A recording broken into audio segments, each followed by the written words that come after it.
Hi, and thank you all for joining. My name is Brian Bernknopf, and I'm the Managing Director for QA Consultants, and I'm delighted to have Paul Bruce and Scott Moore with us today, both of Tricentis. Scott, this is your first event here since you've joined Tricentis, and we're really excited to have that exclusive. That's great. We're going to talk a little bit about some of the work you've done in the past relating to NeoLoad, and have a little bit more information from Paul backing up around what we've done around Kubernetes and so forth. So Scott, over to you. Thanks, Brian. Thanks for having me. Yes, this is the first event where I am the Director of Customer Engineering at Tricentis. And it's very exciting. Had a great first week, actually, working with Paul. What we're talking about today is something that I did previously working with QA Consultants as a partner with Scott Moore Consulting. But this is information that Paul and I have been able to utilize even after that into this Tricentis change. So this is great. Yeah, and it really rolled into some of the work that I've been trying to do really for the past 6 months, is to really encourage not just documentation coming from a product team, but also documentation and the whole sense of community around our platform and really encouraging people to contribute. So this was one of the first, biggest and most meaningful contributions to that space. Well, thanks, Paul. And again, I think this is a complementary. This video and what we're doing here is complementary to a more detailed video that you have, as well as a white paper that details some of the more technical instructions around how to run this particular solution. And I'm sure you can touch on that. So with that, Scott, what are we here? What are we talking about today? Well, we had a client that was a client both of QA Consultants and also was a partner with Neotis at the time, now a partner with Tricentis. And so they had a need for two things. They wanted to do that tried and true traditional integrated performance test where it's typically done sort of at the end of a cycle, whether that's really good or really bad, but they're also trying to shift left as well. So they didn't really have a good process in place for doing both, and especially with the same products. So it was a little bit of a challenge because there was a cloud migration involved. There was a pilot project for one of their largest customers. There was some sensitive data going on. So there was a lot of moving parts there. So we had to do let's test what we can in scope right now to get you a thumbs up, thumbs down business decision to get in production, but let's also give you some fish. So teach you how to fish for yourself so that you can shift left and push this into more of a CI/CD pipeline and make it more bulletproof. So we don't have to get in that situation again. So that's where this started from. Yeah. Great. And working with Scott, we worked with Scott in the past in various different other places. And with this customer, this client, particularly through QAC, we work with all sorts of partners, all different partnerships, technical and service delivery and stuff. And just being able to benefit from Scott's expertise, not only to do the thing, but also to capture the meaningful thing, right? And to capture the understanding of, well, this is what it really takes, rather than it being a bunch of other documentations over here. It was like a nice, thorough thing. So we wanted to turn it into a tutorial to help other people as well. Yeah, and I'll add to that. One of the things that I thought was really delightful about this project was we didn't need an army of people. I mean, we had a scenario where we could have done a lot of things with either a larger number of people or a full team, but this was one where we approached it and said the most cost-effective way was to have an expert like Scott do the work rapidly and jumpstart the program, and obviously the results of which Scott will go into some more detail here, were fantastic, and as well as cost-effective. Well, Scott, why don't you tell us a little bit about how this all came about and why did you choose to go with NeoLoad on this project? Well, you kind of have to look at the bigger, broader picture, and you want to always try to solve the problem and stop the bleeding as fast as you can now, but also think long-term as well. So we don't get in that situation again. And this customer, they had started off small, and then through a series of acquisitions, they had grown very rapidly. So they had several lines of business now. They had a small performance testing team who started with a very limited budget when they were small. Now they're like 7 lines of business, and they're having to operate more like a shared service center. And they found themselves kind of being the bottleneck when they have to move from project to project and they are trying to string along a bunch of open source tools to make things work, and that worked for a while, but it wasn't going to be scalable for the future for them. So we had to look at other alternatives, and that's why kind of NeoLoad was a perfect fit for that. Great. Go ahead. I was just going to say the thing that kind of stood out for me was, the value of any performance testing tool is the analysis that you get out of it. And it's what we wanted to do was try to reduce the amount of toil and the work to get there. And for this project, we only had a certain amount of time to do that. So I was given the choice, Scott, however you want to set this up, let's do it. And that's why I chose NeoLoad. It could work across all those lines of business. Eventually, they could do parallel testing, get to that analysis, faster scripting time. Let's get to the test and get to the real value, which is making a business decision on, are we ready? Have we tuned this thing? Are we ready to go? Right. And that's with a team that was already using, let's say, other tools and open source products as well. And they adopted the NeoLoad product very rapidly, after you did your initial implementation and integration. The really cool thing is that NeoLoad didn't disrupt their existing process. The people they have on staff, super sharp. They knew their stuff. So they already had a pretty solid process in place. NeoLoad didn't have to, it didn't cause them to have to change the way they did it. It just made it a little faster for them to be able to do it. And that's why, it's providing value.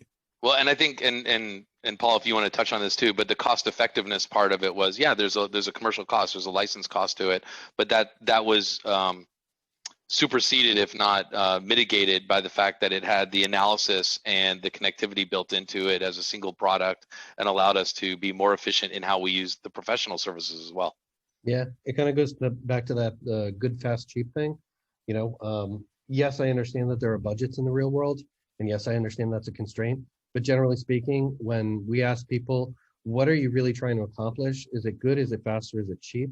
Most people don't say, I'm trying to accomplish the cheap. Right? They're really trying to accomplish something in between good and fast. And hopefully both of those things mutually compound on each other.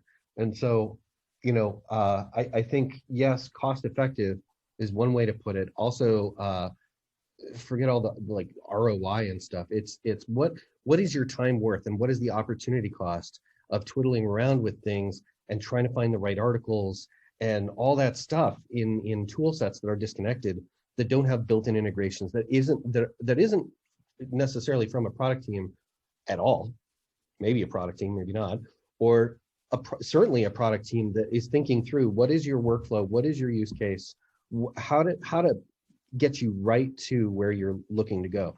And that's why the NeoLoad platform, I've been with NeoLoad team for over 4 years, and I never gave up. You know what I mean? Like there was no time at which I was like, this is, so the fast and the good are really important, and particularly in the performance world. And to be able to do that, and not only do that for one team, but to be able to set up self-service, which is not the goal either, right? Self-service is just a tactic to become more continuous, smaller, more frequent batches. That's what people are really looking for now. So it's a really good fit either way. Mm-hmm.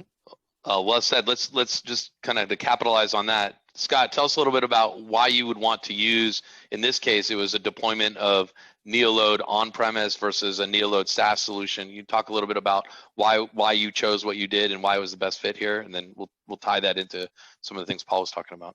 Yeah, so when you purchase NeoLoad, you get the NeoLoad GUI, and that's where you would script some of the business processes. That's where your controller you execute from. But now you also have NeoLoad Web as a part of that as well, which is a SaaS platform. And that is very useful for anybody. But there are certain companies who need to bring that on-prem because they either need the control of when they upgrade, or there may be sensitive data that gets passed into that they need to control. Maybe there's regulatory issues and sensitive things. And in this case, that was the case. And they needed to be able to control when they upgraded that, and they needed an easy upgrade process for that too. So that was the main reason. And here I am thinking, I'm wanting to do something that's totally cutting edge, and I contact Paul, hey, I want to do this. And I saw some instructions in there, and Paul's like, we've done this before, and it's becoming a more and more common thing that we're being asked to do. And yeah, I've been there. So I got to give it to Paul. I mean, Paul was the one who he had been there and done that, and he was walking me through the process. I'm just sort of a documentation person to a fault sometimes. And I grabbed everything because I wanted to remember it. And that's kind of how the documentation came into play. Yeah, I'm a big fan of something that you might hear from the Uber gardeners, the permaculturists. They talk a lot about turning waste streams into value streams, right? Something you would otherwise throw in the garbage is not garbage if you put it in the right context and leave it for a little while, and then it becomes the best food for your garden. It's called compost, you know? But you have to set up the environment for that. You have to be ready to look out for those opportunities, coffee grounds, you know, those kind of things, storing coffee grounds. Those kind of things also apply in terms of, like, you know, the work that I try to do, having set up the customer engineering function here, and then looking out at how other people do that. And then also having a big foot in the sandbox of the Boston DevOps group, and being an organizer there and doing all sorts of things in that space, really trying to get the true mindset behind that. One of the things is, don't just reduce toil, eradicate it. Like, and the only way that you're going to do that is if you're not leaving toil behind you. So when I saw, I mean, you know, Scott says he's a documentarian to a fault. That's not a fault for me. And if we were to have just left that behind, that would be waste, right? It would have been useful for the client, yes, as leave behind documentation. But what about for everybody else who are also moving to the cloud, doing EKS in this case? And how do we turn this into a value stream for those other people? Well, we got to publish it. We got to put that out there. Not to mention the fact that we already have another Tiger team working on the finalization of doing this same thing in Azure, right? And our next goal is GCP. And Scott and I are now on the same team. Like, literally, we're both Tricentis employees. So we get to work on this stuff, and we take the lessons of what was useful knowledge and turn it from yet another toilsome task that somebody has to go through, you know, maybe 12 different documents, and they have to look up stuff. But I digress. The point is, it was awesome that Scott was doing this, and I wanted to make sure that this got out in the open, that QAC, you know, having been willing to sponsor this in a way, was really part of that process as well. Well, I'll just chime in on that. One of the things that makes this stuff work so well is that we have a partner like Tricentis who's willing to work with us in the middle of the engagement and find areas where we can improve both the product as well as the service and the overall solution. And that worked out really great in this scenario. So on that note, Scott, tell us a little bit about the actual solution. Why did you want to use EKS? What was it solving for? And what did the overall solution look like when you were done? Well, I mentioned the cloud migration. That was one of the big things they were doing for the first time, moving off premise onto AWS specifically for everything. And they had a specific requirement for me. Everything needs to be in AWS and be as close as possible on the same geographic area region, you know, and so we had to come up with something that would work. And of course, you can set up virtual machines and other solutions, but that just wasn't as efficient. So for the generators, we went with Docker-based generators, very easy to spin up. The installation time and the maintenance of that just is so exponentially faster to do that. And then when I saw that you could set up this on-prem with a couple of containers and a back-end database very easily using a managed service, it was like, you can, if you know what you're doing, like if I had already been through this path a few times like Paul, you can have this stuff up in an hour or two with no problem and kind of test it out. And then when it's actually time to upgrade, it's almost like a single command that you could run. You bring everything down, you put the new stuff in, you bring it up. And of course, I'm oversimplifying here, but that was the big thing that kind of appealed to me. And being that it's right there, it's EKS, it's monitored, it's part of the same cloud bill. It's just there. And then as you need to expand it, if you need to get redundancy and all those things, you've got it. So for me, it was a no-brainer. And moving forward, I mean, they've had it since then, and I believe they have upgraded at least one time, and they're loving it. So yeah, and you actually put your finger on it when it comes to it's on one bill. A lot of organizations have a lot of different AWS accounts, believe it or not. That's not like a big organization just has, even not in this client's case, not a huge organization, but we work with a lot of Fortune 100s, Fortune 500s, right? Huge at scale problems, like many things. After a while, your AWS sprawl, your cloud sprawl becomes a mess. And so there's usually some kind of resurgence every couple of years of like, let's consolidate. And you find that, yes, you could do that. And that's perfectly fair. Ops teams have been doing that for forever. You know, somebody who has to sign the check has to have responsibility and accountability. But therein lies one of the problems, which is when a particular, let's say you're serving like 5 product teams or 50 or whatever, not all of those teams utilize the same resources to make load on their systems. And so what are you going to have, a fleet of 50 servers just in case somebody needs 50? That's the old way of thinking about infrastructure. The cloud, one of the benefits of cloud is to have elasticity. Like Adrian Cockcroft from formerly Netflix would say, where are the hard drives, where are the servers? It's not my freaking problem, you know? And it's sort of like, okay, but if we have that, it's not my problem. It is your problem in terms of budget, right? In terms of total cost. And more importantly, I think the Goldratt, Eliyahu Goldratt talks about variance as one of the components of the system. The variance of these different teams utilizing different amounts of resources is one of the things that the cloud does a very good job of. And then you get the bill at the end of the month. But specifically to NeoLoad Web, one of the ways they did that, they knew they wanted to use one type of infrastructure model, but we actually find that providing flexibility around how they want to do that, whether that's, you know, quarters in a washing machine with our SaaS cloud load generators that they kind of just pay for up front, or whether it's their own hardware, but it's like, what is this hardware? Does it even exist yet? And that's what Kubernetes brings to the table, is an addressable way to say, you know, it doesn't exist yet, but when I need it, I'm going to go make a call. The product can be built on top of this standard that allows you to press the button to run a test and it spin the right things up and spin them down afterwards reliably. That's actually where we've gone with the NeoLoad Web platform, is that there are a lot of teams who want to manage their own budget for the core of what they use and not pay for what they don't, right? So that's where we come back to this whole budget, right? And their organizations are wanting to get far more fine-grained about their budgets, right? The CFO looks at this big fleet of servers like it's a cost center. And do you want to be the person who's responsible for the cost center and has to justify that every single day? So that's where the elasticity really comes into play. And in fact, EKS, which is just a managed Kubernetes on Amazon, is basically just a front to multiple ways of backing that with actual hardware, static hardware, auto scaling hardware, containers, right? Like Fargate. So there's multiple options there to really right fit to what your financial appetite is for how to manage those, whether it's per team or per division or as the company as a whole.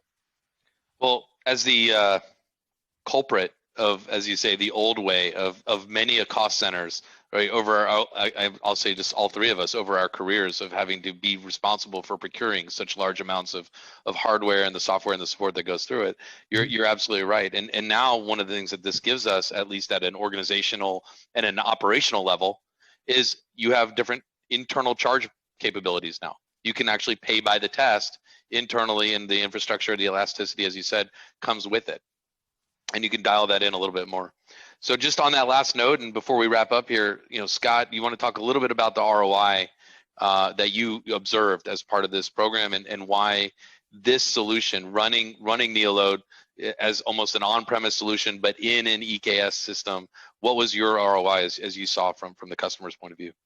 Well, I'll let Paul talk about the actual, fixed and variable cost of this. But for me, it was all about ease of deployment, right? For me, it was a ROI of time because I'm running out of time very quickly on this because there was so much to do. In this particular case, we had to do a lot of tuning, right? So I want to spend the majority of my time tuning that database, that backend database, which, as anybody who's ever done it, it's a very repetitive thing, and you make small changes and you're working with experts that have a very specific skill set on the database, and you're honing in on things that they've probably been wanting to do for months. And they also have to plan for changes they want to make in the architecture based on that might be 3 versions ahead, right? Or 3 months from now. So for me, we had to have something that could be put in there quickly. It sits there and runs. And if we're not running it, if we're not using a lot of the container number of containers, we don't have to. And if we needed to even shut it down temporarily, we could. But when we spin it up and we start using it, that's great. And I also want to touch on the fact that we're talking about the elasticity of this, not only for NeoLoad Web, but also for the capabilities of generators and controllers, right? Because there's this dynamic infrastructure component with NeoLoad. And to be able to do that across cloud providers, and pick different regions and add, network latency, and to build all these things in, and to build it when you build a test, when you're done, destroy it, you don't need it anymore. To me, that's like, we've been wanting that in the performance testing world for years and years. So it's amazing that we're there. Mm-hmm.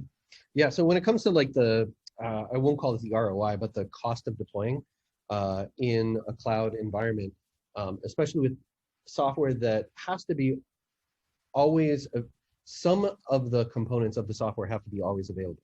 And why?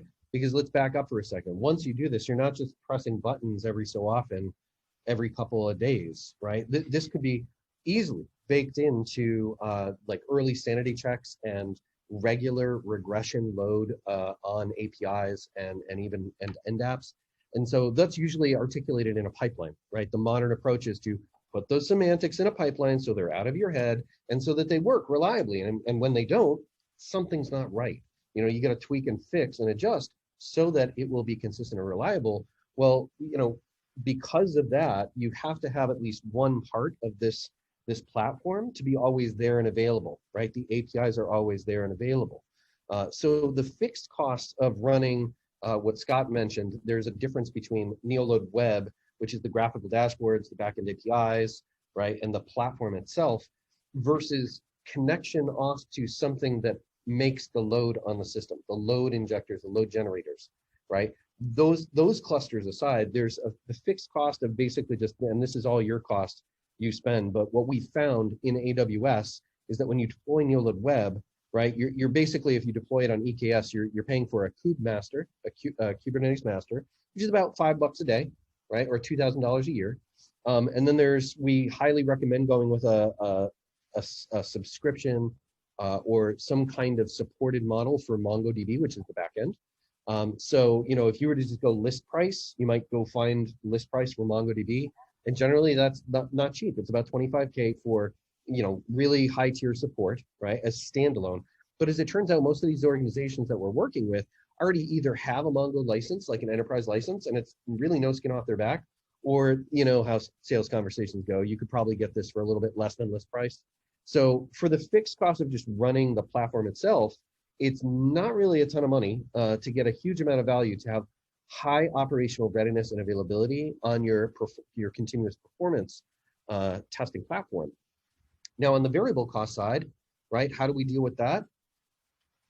If you've got, let's say, 5 teams and they all want to just use the same hardware, just one EKS cluster. Back it with Fargate. Fargate's the container native solution in Amazon. And other cloud platforms have a similar thing, right?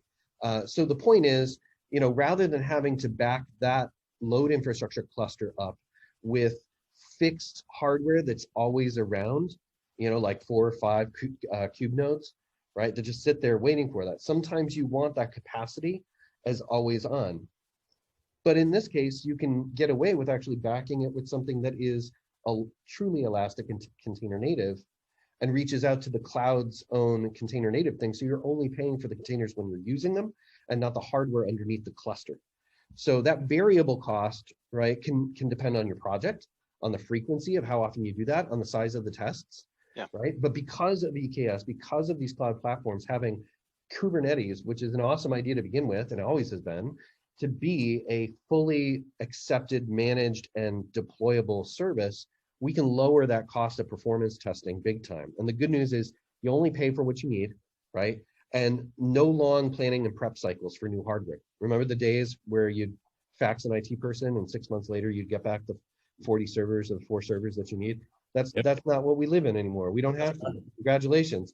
But are we really taking advantage of the things that we do have available to us? Now we are.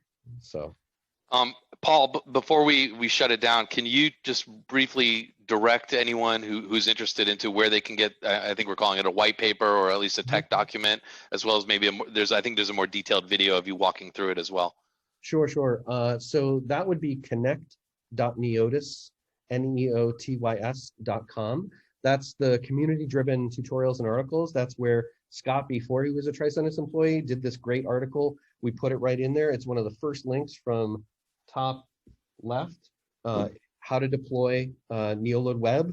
And then under that, there's how to deploy in AWS using EKS. So it's very easy to get to.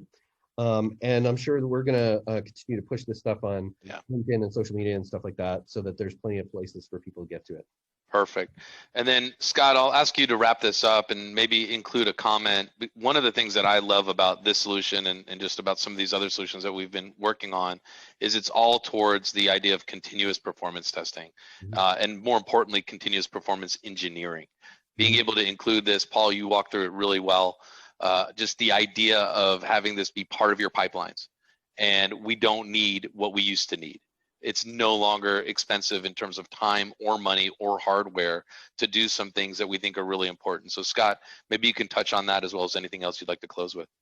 Well, I've been doing this for a while. I've worked with a number of tools, and the thing that really struck my attention with NeoLoad as they have really progressed, I would say over the last 3 years, NeoLoad, I can't even say it's the same product anymore because there's been so much advancement in this area, and it's able to meet the needs of the enterprise where we're used to traditional performance testing. And like I said, it didn't interrupt their process at this client. It doesn't interrupt my process. I'm able to do something that I've been able to do for years and years, but also it allows me to easily shift left with things like the CLI that's in NeoLoad and the as code pieces, and being able to easily test APIs, building a YAML file, putting it up in NeoLoad Web, executing. I mean, these are things that are the innovative things that we need today, that really, honestly, I don't see a lot of other people doing. So for me, that kind of made it sort of the go-to solution for this, for a company that's asking for that. That's in their requirements of what they want. And it's like the bullet list is there, check, check, check. It's a very easy decision. So that's why it worked out so well. Well, thank you, Scott, and thank you, Paul. Again, great work, really fun engagement, and again, we've seen some really good work coming out of this, and a lot more to learn, a lot more to do. Thank you both. Thank you. Thanks, Brian.